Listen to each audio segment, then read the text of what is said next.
Assalamualaikum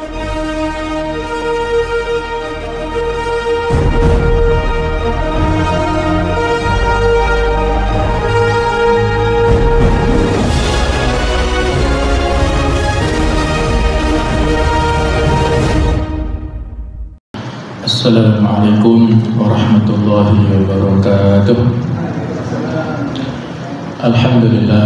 Alhamdulillahilladzi an'ama 'alaina bi ni'matil iman wal islam. Asyhadu an la ilaha illallah wahdahu la syarika lah. Wa asyhadu anna Muhammadan 'abduhu wa rasuluh. Sayyidul anbiya'i wa khairul anam. Allahumma salli wa sallim ala habibina wa qudratina wa maulana Muhammad wa ala alihi wa ashabihi ajma'in, amma ba'du. Hadirin hadirat para jamaah rahimakumullah. Marilah kita lanjutkan tafsir Al-Quran, yaitu surah An-Nisa ayat ke-24, yang mana ini masih kelanjutan dari ayat sebelumnya tentang al-muharramat, siapa saja wanita-wanita yang haram untuk kita nikahi.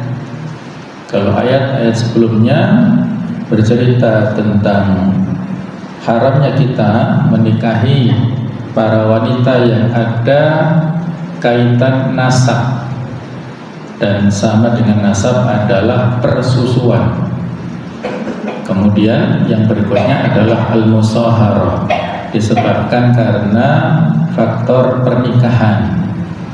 Nah, pada ayat 24 ini haram menikahi perempuan yang bersuami, dan bolehnya kita menikah perempuan yang bukan mahram dengan syarat membayar maharnya.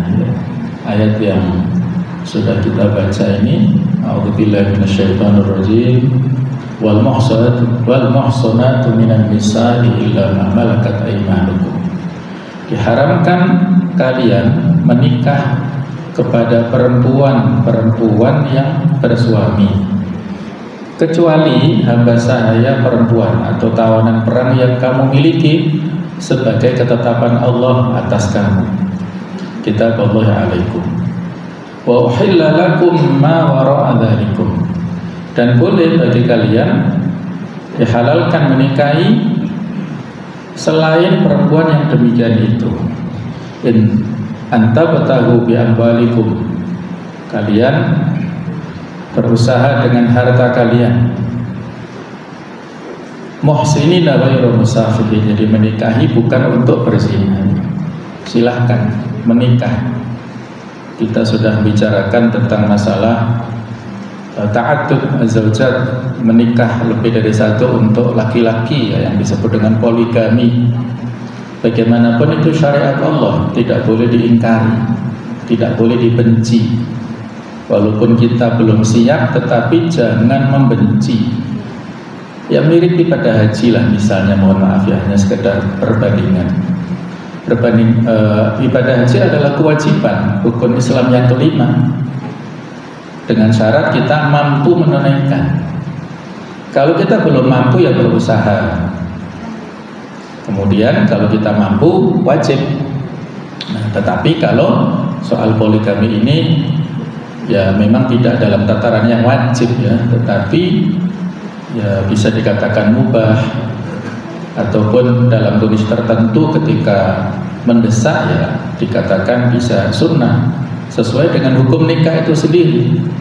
Hukum nikah itu kan para ulama mengkategorikan sesuai dengan hukum fikih, yaitu 5 itu.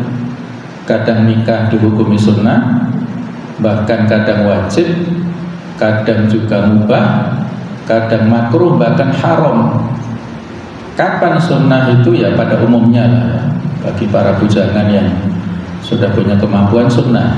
Tapi bagi yang sudah sangat mampu dan kalau tidak menikah terjatuh pada perzinaan, maka sampai derajatnya wajib.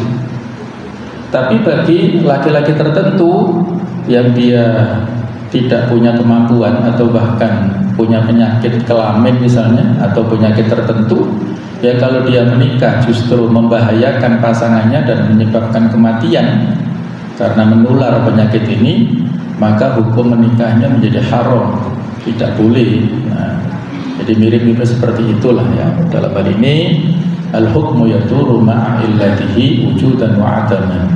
Hukum itu berlaku mengikuti sebabnya ada atau tidak. Kalau ada sebabnya hukumnya berlaku, kalau tidak ada sebabnya hukumnya menjadi tidak berlaku. Itulah salah satu contoh murunatul Islam atau fleksibilitas di dalam Islam ya. Fleksibel tetapi tidak boleh dimudah-mudahkan. Nah, jadi sudah kita bahas tentang masalah ayat poligami, dan di sini juga mengandung isyarat ketika istri sudah punya suami tidak boleh punya suami kedua, ketiga dan seterusnya. Jadi tidak ada yang namanya poliandri dalam syariat Islam, itu tidak boleh. Nah, jadi ini sudah kita singgung ya. Itu adalah merupakan tuntunan ya, pada saat orang menikah, maka tujuannya muhsinina ghairu musafihin, menikah bukan untuk berzina. Kadang-kadang sebagian, ngapunten ya, mohon maaf, sebagian ibu-ibu ataupun istri ya, yang lebih rela suaminya selingkuh daripada nikah lagi. Nah ini kan ada pemikiran yang error ya. Suaminya selingkuh diizinkan, pura-pura gak tahu, tetapi kalau maksudnya selingkuh itu ya, main di luar pernikahan, tapi kalau menikah lagi istrinya tidak rela. Nah ini sesuatu yang perlu untuk diluruskan. Bahkan ngapunten sebagian itu ya, ketika ditanya dalam sebuah survei oleh seorang ustadz ya, ibu-ibu kalau suaminya lebih rela mana, menikah lagi atau meninggal dunia? Itu anehnya ada yang ibu-ibu mengatakan lebih rela suaminya meninggal, subhanallah ya, daripada menikah lagi. Ya Allah. Ya ini persoalan pemikiran ataupun pemahaman ya. Seolah-olah kalau suami menikah itu kiamat kubro. Tapi kalau suami meninggalkan kiamat sugro. Kadang-kadang ada seperti itu ya. Allahu a'lam ya. Inilah fenomena yang kita hadapi dalam kehidupan kita sehari-hari ya. Kemudian famastamta'tum bihi minhunna, apa yang kalian nikmati ya, telah kamu dapatkan dari istri tersebut, fa'atuhunna ujurahunna fariidah, maka berikanlah mas kawin, mahar kepada mereka sebagai suatu kewajiban. Wala junaha alaikum fima taradaitum bihi min ba'dil fariidah. Walau demikian tidak mengapa jika ternyata di antara kamu telah saling merelakannya setelah ditetapkan. Kalau sudah antarodin ya, dalam sebuah pernikahan mahar sudah ditunaikan, kemudian dalam rumah tangga ada dinamika ekonomi, kekurangan misalnya, maka istri rela apabila maharnya sebagian dijual untuk biaya hidup, ya monggo, tidak ada masalah, karena itu sudah haknya istri. Kalau diberikan untuk suami lagi misalnya ya sebagian dan digunakan untuk kebutuhan biaya bersama, ya tidak ada masalah. Innallaha kana aliman hakiman, sesungguhnya Allah Maha mengetahui lagi Maha bijaksana. Ayat ini sudah kita bahas tentang latar belakang turunnya, yang ada dua versi ya. Jadi diantaranya bahwasanya pada saat kaum muslimin pulang dari peperangan Autos ini di sebelah dekat dengan Hunain ya. Jadi setelah perang Hunain kemudian sebagian orang-orang kafir melarikan diri sampai ke Autos dan dikejar, akhirnya mereka menyerah. Nah sepulang dari peperangan itu mereka mendapatkan ghanimah dan juga tawanan, diantaranya para perempuan. Nah ketika perempuan ini menjadi tawanan maka menjadi budak kaum muslimin, dan ketika yang berhak untuk mendapatkan wanita tersebut ya mau menggauli, maka si para wanita ini mengatakan kami sudah punya suami. Nah maka tidak berani ya para sahabat ini menggauli perempuan tersebut sebelum berkonsultasi dulu kepada Rasulullah SAW. Akhirnya turunlah ayat ini sebagai jawaban kasus tadi yang intinya boleh ya, illa ma malakat aymanukum. Walaupun wanita tersebut sudah punya suami, tetapi ketika statusnya budak, maka pernikahan wanita tersebut di era atau pada saat mereka belum masuk Islam ini menjadi batal atau terputus. Apalagi kalau beda negara, mereka berada di Darul Harb atau negara kafir. Berikutnya sudah sebagian kita bahas, tetapi kita ulangi sedikit tentang fikih kehidupan atau hukum-hukum. Ayat ini mengandung 7 masalah hukum sebagai berikut. Yang pertama, keharaman menikahi perempuan-perempuan yang masih bersuami untuk melindungi hak suami istri selama perempuan tersebut masih dalam masa iddah. Jadi tidak boleh ya bagi istri yang walaupun dalam hal ini sudah berpisah dengan suaminya tetapi masih masa iddah, maka tidak boleh, harus ditunggu ya. Berapa lama iddahnya?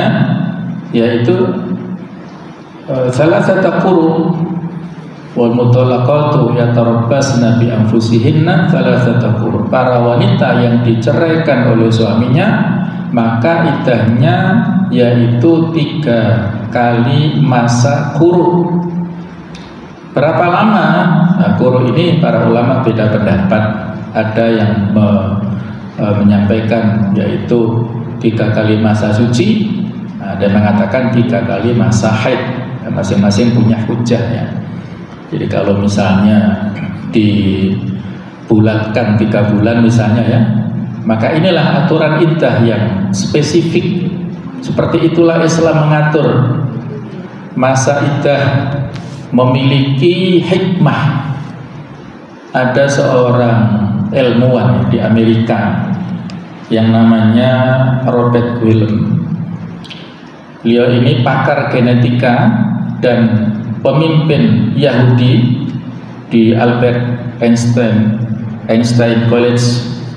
Dia mengatakan dengan tegas masuk Islam setelah melakukan penelitian ya. Beliau kagum dengan ayat Al-Quran tentang masalah iddah, masalah masa menunggu wanita tadi ya, selama kurang lebih kalau kita bulatkan 3 bulan ya. Kenapa demikian? Karena masa iddah inilah masa tunggu perempuan selama 3 bulan yang selama proses diceraikan oleh suami itu ya. Yang ini untuk memastikan bebasnya wanita ini dari sidik khusus yang ditinggalkan oleh suami sebelumnya. Karena hasil studi beliau menyimpulkan hubungan intim suami istri menyebabkan laki-laki meninggalkan sidik khusus pada perempuan.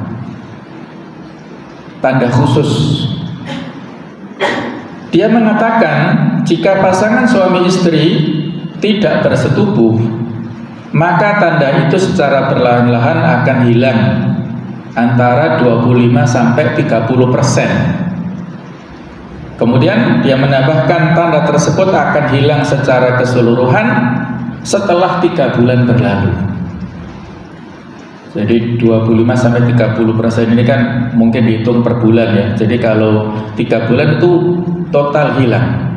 Karena itu perempuan yang diceraikan siap menerima sidik khusus laki-laki lainnya setelah 3 bulan.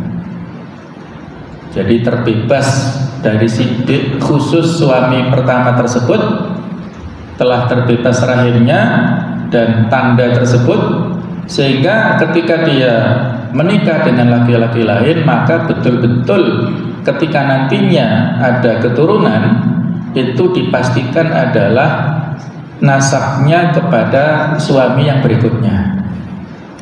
Nah, bukti empiris ini mendorong pakar genetika Yahudi ini untuk melakukan penelitian dan pembuktian lain di sebuah perkampungan Muslim Afrika yang ada di Amerika. Dalam studinya ia menemukan, ini menarik ya, penemuannya ini menarik sekali. Jadi beliau melakukan penelitian di perkampungan Muslim Afrika, keturunan Afrika yang ada di Amerika. Beliau menemukan setiap wanita di sana hanya mengandung sidik khusus dari pasangan mereka saja, dari suami sahnya saja. Para wanita muslimah yang berdomisili di perkampungan ini, dari penelitiannya hanya mengandung sidik khusus suami sahnya. Sementara penelitian serupa dilakukannya di perkampungan non-muslim Amerika. Hasil penelitian membuktikan wanita di sana yang hamil memiliki jejak sidik 2 hingga 3 laki-laki lain. Ini berarti wanita-wanita non-muslim di sana melakukan hubungan intim selain pernikahannya yang sah, perselingkuhan tadi. Di samping dia sudah punya suami sah, berarti dia berselingkuh dengan laki-laki lain, 2 atau 3 orang tadi. Maka sang pakar juga melakukan penelitian kepada istrinya sendiri. Dia penasaran dengan istrinya yang non-muslimah. Hasilnya menunjukkan istrinya ternyata memiliki 3 rekam sidik laki-laki lainnya, alias istrinya berselingkuh. Dari penelitiannya hanya 1 dari 3 anaknya saja berasal dari dirinya. Jadi dia punya 3 anak, hanya 1 yang nasabnya ya kalau mungkin dites DNA-nya kepadanya, yang 2 kepada laki-laki lain. Nah, setelah melakukan penelitian tersebutlah akhirnya dia memutuskan untuk masuk Islam, dan ia meyakini bahwasanya hanya Islamlah yang menjaga martabat perempuan dan menjaga keutuhan kehidupan sosial. Ia yakin bahwa perempuan muslimah adalah yang paling bersih di muka bumi ini, yang paling suci ya. Masya Allah, itulah mukjizat Al-Quran ya dalam persoalan iddah ini, yang telah memberikan wasilah hidayah tadi. Allah Ta'ala memberikan hidayah kepada ilmuwan ya, yang bernama Robert Guillaume tadi, yang ini sekaligus pencerahan ya bagi kita semuanya ya. Allah a'lam bishawab. Itu ya poin pertama. Kemudian yang kedua, bolehnya menggauli perempuan-perempuan budak yang menjadi milik sendiri, baik kepemilikan tersebut disebabkan proses tawanan perang atau karena pembelian. Nah, ini sudah kita singgung ya, bahwasannya Rasulullah SAW juga dalam sejarah kehidupan beliau membebaskan ya budak dan akhirnya menjadi istri beliau. Itu setelah peperangan Bani Mustalik. Jadi ada peperangan pengepungan ya kepada Bani Mustalik. Mustalik itu nama tokoh kafir dari keturunan Bani Khuza'ah, atau yang disebut dengan peperangan Al-Muraisi. Muraisi itu nama sumber-sumur. Jadi setelah kaum muslimin kalah dalam perang Uhud, itu sebagian kabilah ingin memerangi atau menyerbu Madinah, termasuk kabilah Bani Mustalik ini. Nah, untuk itulah Nabi mengutus sahabat sebagai mata-mata memastikan apakah betul Bani Mustalik ini akan menyerbu Madinah. Maka datanglah sahabat ini ke perkampungan Bani Mustalik dan bertemu dengan pimpinan kabilahnya yang bernama Harith bin Abi Dirar. Bertemu, tanya jawab, klarifikasi begini begitu, dan fix ternyata betul ya, Bani Mustalik ini mempersiapkan segala sesuatunya untuk menyerbu Madinah. Maka disampaikanlah berita itu kepada Rasulullah SAW. Tidak menunggu lama daripada mereka menyerbu dulu, maka Nabi melakukan penyerbuan lebih dulu. Nabi memberangkatkan pasukan untuk menyerbu perkampungan Bani Mustalik yang kurang lebih pada malam kedua bulan Sya'ban tahun ke-5 Hijriah. Pada saat mereka tidak siap perang, akhirnya kocar kacir. Tidak ada informasi lebih dulu yang didapatkan, akhirnya mereka perang dan kalah. Ada sekitar 10 laki-laki dari kalangan Bani Musthalib yang tewas, yang meninggal dunia, dan tidak ada satupun dari sahabat yang meninggal kecuali 1 orang dari sahabat Ansor yang dibunuh oleh temannya sendiri gara-gara salah paham, dikira ini musuh. Ya, mungkin ada kasus seperti itu ya, hanya 1. Nah, kemudian wanita dan anak-anak ditawan menjadi budak tadi ya. Nah, jemaah sekalian, salah satu di antara wanita itu ada yang bernama Juwairiyah, putri daripada Harith bin Abi Tiror, putri pimpinannya itu ditawan oleh kaum muslimin. Dan Juwairiyah ini menjadi dalam tanda kutip ya jatah untuk Thabit bin Qais. Nah, akhirnya Juwairiyah ini berusaha lobby karena ada peluang untuk menebus, membebaskan dirinya dengan membayar uang. Maka berusahalah Juwairiyah untuk menebus dirinya.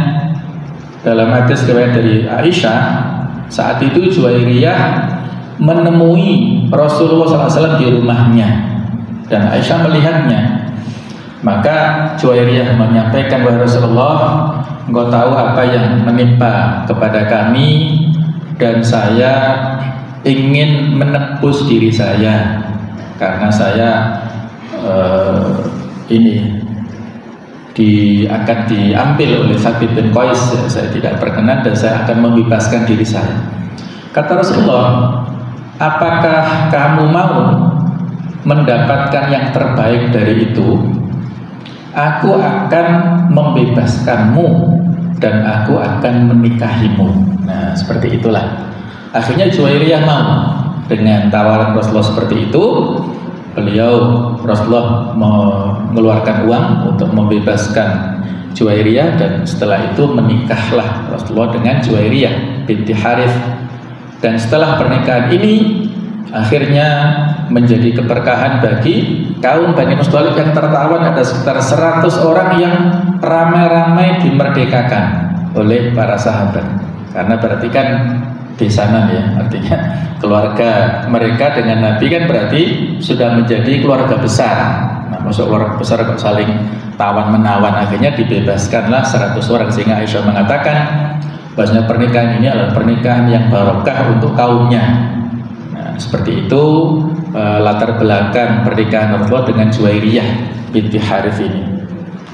Ayahnya tidak masuk Islam, ini kan unik ya, walaupun putrinya masuk Islam menjadi istri Rasulullah, tetapi ayahnya tidak mau masuk Islam dan nantinya terbunuh dalam peristiwa perang Khaybar yang terjadi pada tahun 7 Hijriah kurang lebihnya ya. Itu tentang bolehnya menggauli perempuan budak yang menjadi milik sendiri, baik milik tersebut secara murni ataukah tadi proses pembelian. Jadi kan seolah-olah Nabi membeli tadi ya dari Harith dan membebaskan ya, Thabit bin Qais maksudnya ya. Sementara itu mazhab-mazhab lain tidak membedakan apakah suami istri tersebut berkumpul bersama. Ini sudah kita bahas ya. Selanjutnya yang poin ketiga, jamaah sekalian, bolehnya menikahi perempuan selain perempuan-perempuan yang haram dinikahi, sebagaimana yang telah diterangkan dalam ayat ke-23 ini yang sudah kita bahas ya, hurimat alaikum ummahatukum ila akhirih, diharamkan atas kalian menikahi ibu-ibu kalian dan seterusnya. Selain itu juga ditambahkan dalam sunnah nabawiyah, perempuan yang haram dinikahi, yaitu contohnya adalah menggabungkan antara istri dengan bibinya, buliknya atau tantenya, baik dari pihak ayah maupun dari pihak ibu. Sebagaimana diriwayatkan oleh Imam Muslim dan yang lain dari Abu Hurairah bahwa Rasulullah bersabda, la yajma'u bainal mar'ati wa ammatiha, tidak boleh mengumpulkan menikahi antara bibi ya, antara seorang wanita dengan bibinya. Wala bainal mar'a wa kholatiha. Jadi kalau ammah itu bibi dari ayah, kalau kholah bibi dari ibu, tidak boleh dipertemukan dalam sebuah rumah tangga. Para ulama menetapkan kaidah haramnya menggabungkan di antara dua perempuan. Sebagaimana disebutkan oleh Asy-Sya'bi, setiap dua perempuan yang apabila kalau seandainya salah satunya adalah laki-laki, laki-laki tersebut tidak boleh menikahi yang perempuan, maka penggabungan antara keduanya dianggap batil, tidak sah. Antara dua saudari, ya, wa tajma'u bainal ukhtaini, kakak beradik langsung dinikahi dalam sebuah rumah tangga tidak boleh. Kemudian boleh dengan keponakannya ataupun bude, ya, dengan keponakannya juga sama. Selama kalau seandainya antara salah satu itu laki-laki, tidak boleh nikah dengan yang saudaranya tersebut, antara maksudnya seperti analog mahram, ya, maka tidak boleh digabungkan dalam suatu rumah tangga. Alasan atau illat pengharamannya adalah karena penggabungan dua perempuan tersebut dalam satu ikatan pernikahan dapat menyebabkan putusnya hubungan kekeluargaan yang dekat. Karena rasa cemburu yang bisa menimbulkan kebencian dan kemarahan yang dapat membahayakan hubungan kekeluargaan. Jadi walaupun tadi Islam memperbolehkan yang namanya poligami, ya, beristri lebih dari 1 sampai 4, harus diteliti, ya, artinya nasabnya jangan sampai tadi yang tidak diperbolehkan mempertemukan antara dua orang istri, ya, yang masih ada kaitan dengan istrinya tersebut, nasab tidak boleh, karena akan terjadi kecemburuan. Dan bukan hanya wanita biasa, bahkan ummahatul mukminin itu pernah cemburu. Aisyah itu pernah cemburu, kemudian mengkondisikan Hafsah supaya juga berada di pihaknya. Ketika satu saat Rasulullah SAW mampir di rumah Zainab binti Jahash, kemudian minum madunya, ya, minum madu dari Zainab. Kemudian Rasulullah mampir ke rumah Aisyah dan mengatakan, Aisyah ini, Rasulullah, saya mencium bau maghfir yang tidak nyaman, ya. Maka Nabi terus terang mengatakan, tadi saya mampir di rumah Zainab dan minum madunya. Kalau ini menyebabkan kamu tidak suka, ya aku akan mengharamkan madu. Aku nggak mau minum madu selamanya habis ini. Nah, maka ditegurlah Nabi di awal surat At-Tahrim itu, ya ayuhan nabi lima tuharrimu ma ahallallahu laka tabtaghi maradata azwajik. Wahai Nabi, kenapa kamu mengharamkan untuk dirimu meminum madu tersebut, sesuatu yang halal bagimu untuk mendapatkan ridho istrimu. Nah, itu Nabi sendiri khilaf dalam masalah ini, ya. Jadi beliau ditegur langsung oleh Allah Ta'ala. Nah, itu contoh istri juga pernah cemburu, ya. Selama dalam tataran biasa boleh saja, tapi kalau berlebihan tidak boleh. Nah, kalau dikhawatirkan antara kakak beradik yang sebelumnya rukun, terus mereka dalam sebuah persaingan tadi, ya, saling madu, ya, dalam tanda madu, istilah madu, istri yang kedua ketiga itu, maka akan menyebabkan ikatan persaudaraan yang dikhawatirkan terputus sesuai dengan hadis ini. Innakum in fa'altum dzalik qata'tum arhamakum. Poin yang keempat, Allah membolehkan seseorang melakukan hubungan badan dengan perempuan dengan syarat akad nikah, termasuk dalam masalah mahar. Yang dimaksud dengan mahar adalah harta yang bernilai dan secara syariat boleh dimanfaatkan. Ayat ini menjadi dalil kewajiban membayar mahar. Ada kata-kata fardhu tadi. Apabila akad nikah dilakukan dengan mahar yang bukan harta, umpamanya dengan memberikan minuman keras atau babi atau benda-benda lain yang kepemilikannya tidak sah menurut syariat, maka pihak laki-laki tidak boleh menggauli pihak perempuan setelah akad dilaksanakan, karena akad nikahnya dilakukan tidak dengan syarat yang dibenarkan. Jadi barang yang diberikan kepada istri harus barang yang baik. Kalau minuman ya yang thayyib, yang baik. Kalau makan minum yang baik. Kalau barang ya barang yang tidak mengandung yang najis, yang diharamkan karena proses yang haram, misalnya tidak boleh. Minuman keras ini juga haram, babi juga demikian. Jadi baik berupa barang atau jasa boleh. Biasanya kalau di kita ya berupa barang dan halan artinya kontan. Ya, kalaupun tidak halal boleh saja, tapi ini nanti akan menjadi fitnah ya. Masa nikah maharnya masih utang, itu kan tabu lah ya. Perlu usaha dari suaminya ini supaya mahar nikahnya kontan, dengan uang atau dengan barang. Ya kalau bisa jangan hanya sekedar seperangkat alat sholat ya. Seperangkat alat sholat untuk tambahan serah-serahan boleh saja, tapi kalau dijadikan item khusus untuk mahar ya saya kira ya kalau hanya tambahan boleh, emas, uang plus kemudian peralatan sholat silakan, tapi kalau hanya peralatan sholat ini kurang memberikan penghormatan kepada calon istrinya.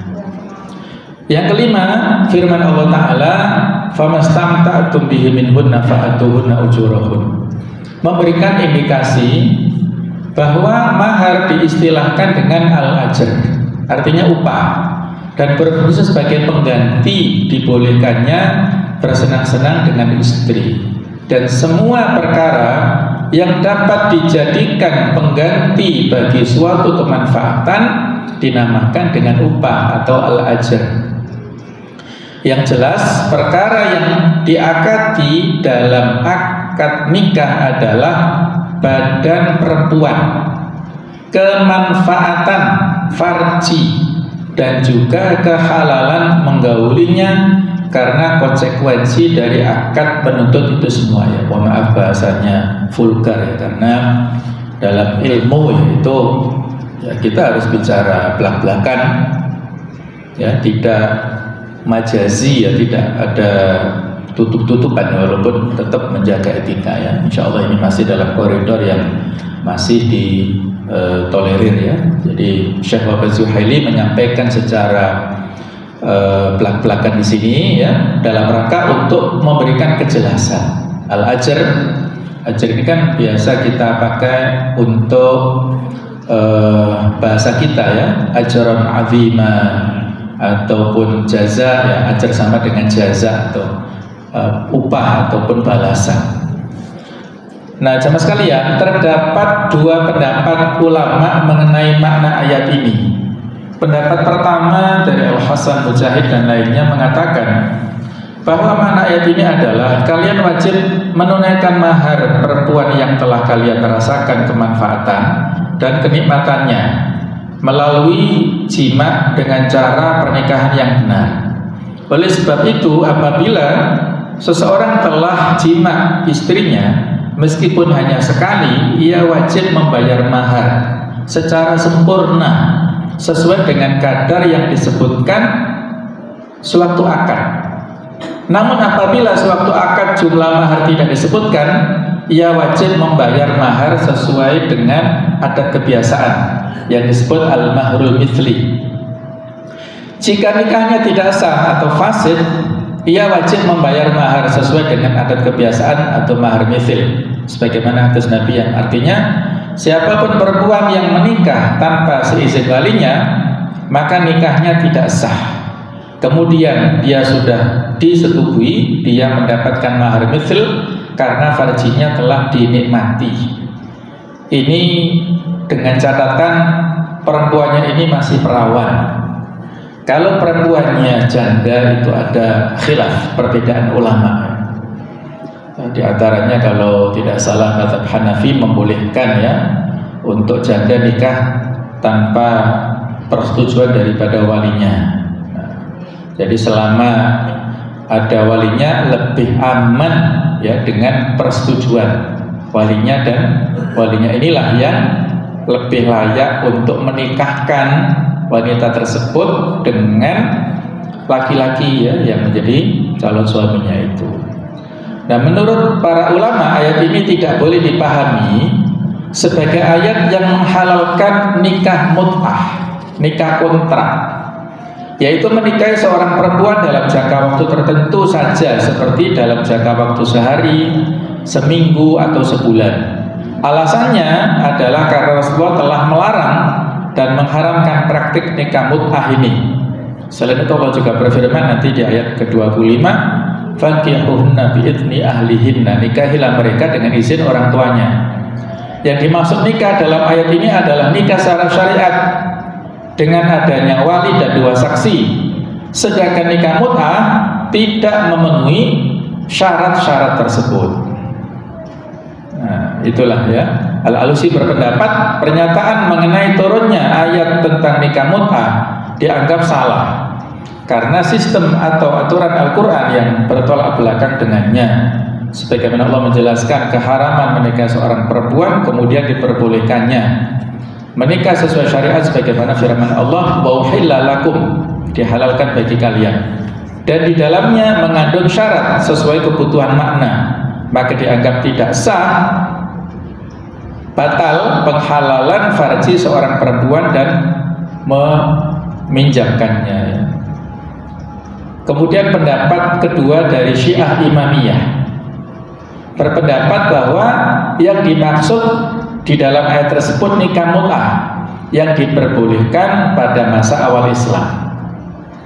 Jadi kalau di dalam penjelasan ya, memang nikah mut'ah ini pernah diperbolehkan Rasulullah pada awal-awal Islam, tetapi karena madharatnya lebih banyak daripada manfaatnya, maka akhirnya dilarang ya. Jadi ini hanya berlaku pada awal, kemudian akhirnya direvisi di akhir-akhir ya, sesuai dengan pendapat daripada Ali bin Abi Thalib. Dulu mut'ah dibolehkan untuk orang yang tidak mampu. Namun setelah turun aturan nikah, talak, iddah dan waris bagi suami dan istri, kebolehan nikah mut'ah ini dihapus.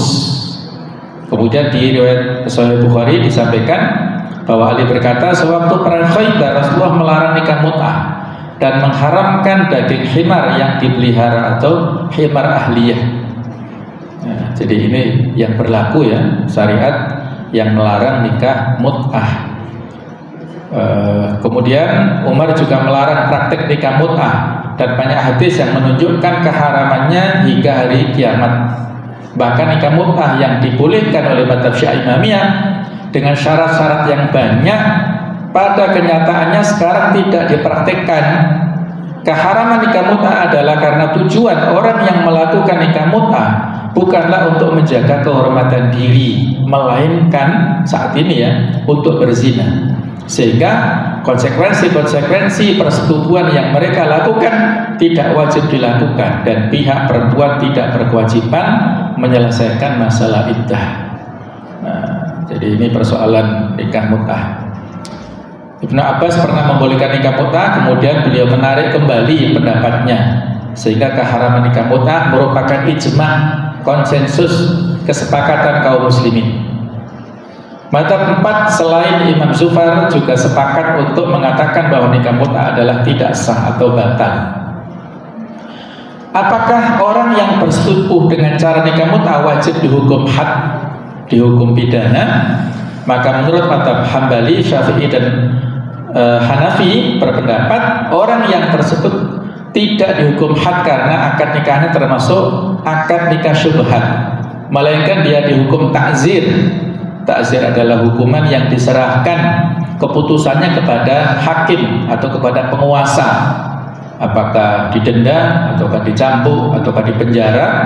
Itu menurut mazhab jumhur ya, bukan dengan dipidana.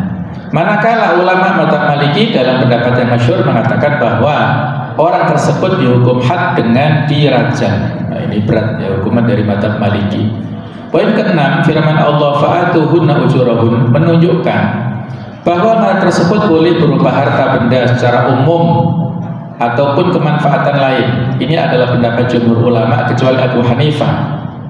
Kalau Abu Hanifah mengharuskan mahar, ya, ada orang menikah dengan mahar yang bisa memberi manfaat, nikahnya boleh. Namun ia dihukum seperti orang yang tidak menyatakan mahar dalam akad nikah, sehingga dia wajib membayar mahar sesuai dengan kadar kebiasaan atau mahar mithil. Jadi kalau menurut jumhur boleh, ya, apakah harta atau manfaat.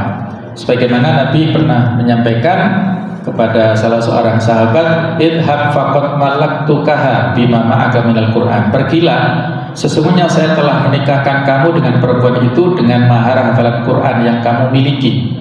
Jadi suami ini punya hafalan Quran, maka dia harus mengajarkan kepada istrinya supaya hafal seperti dia. Jadi berarti jasa di sini, ya.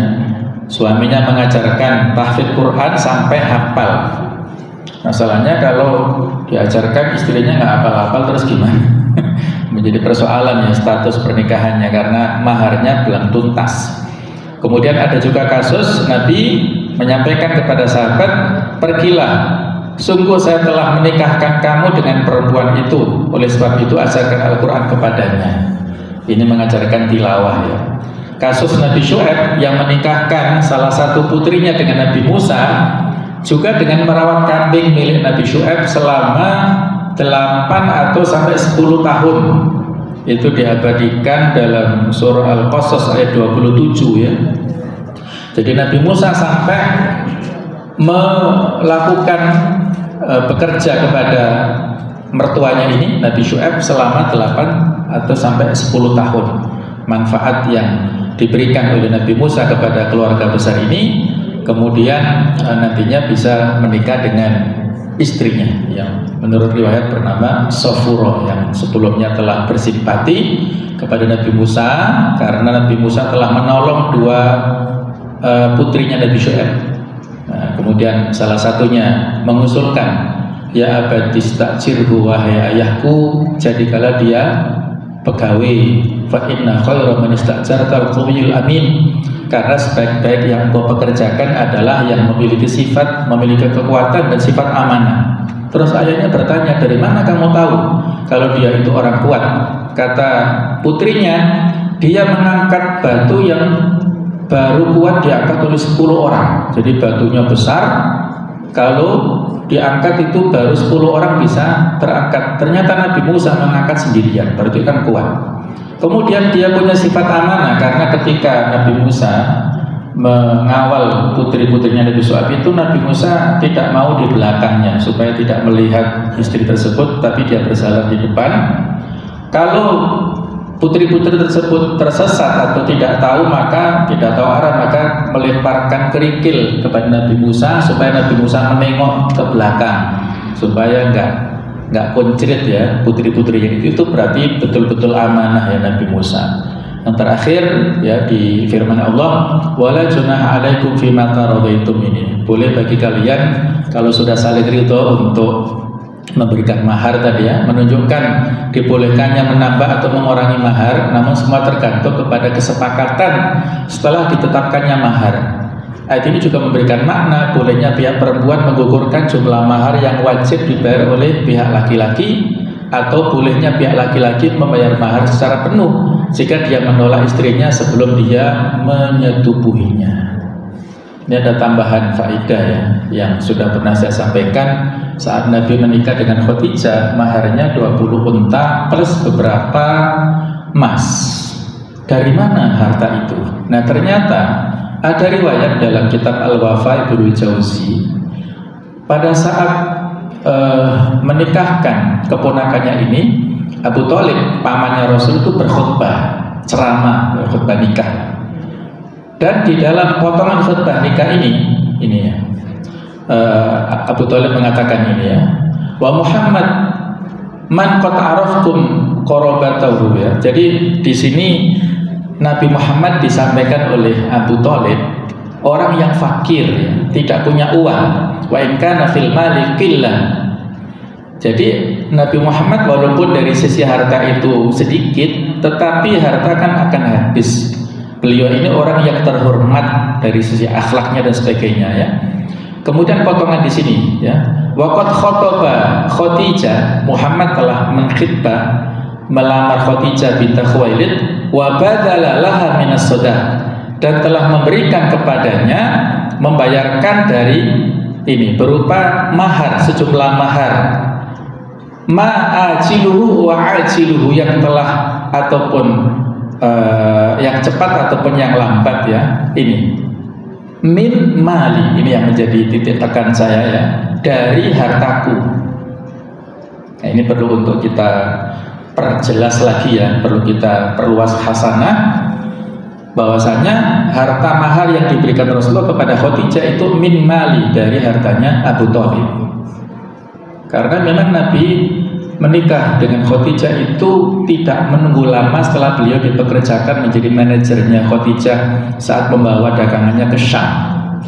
Jadi setelah selesai kan untung banyak, dan tidak menunggu lama, hanya selisih waktunya itu 2 bulan saja dari proses beliau mengelola hartanya Khadijah dan untung banyak.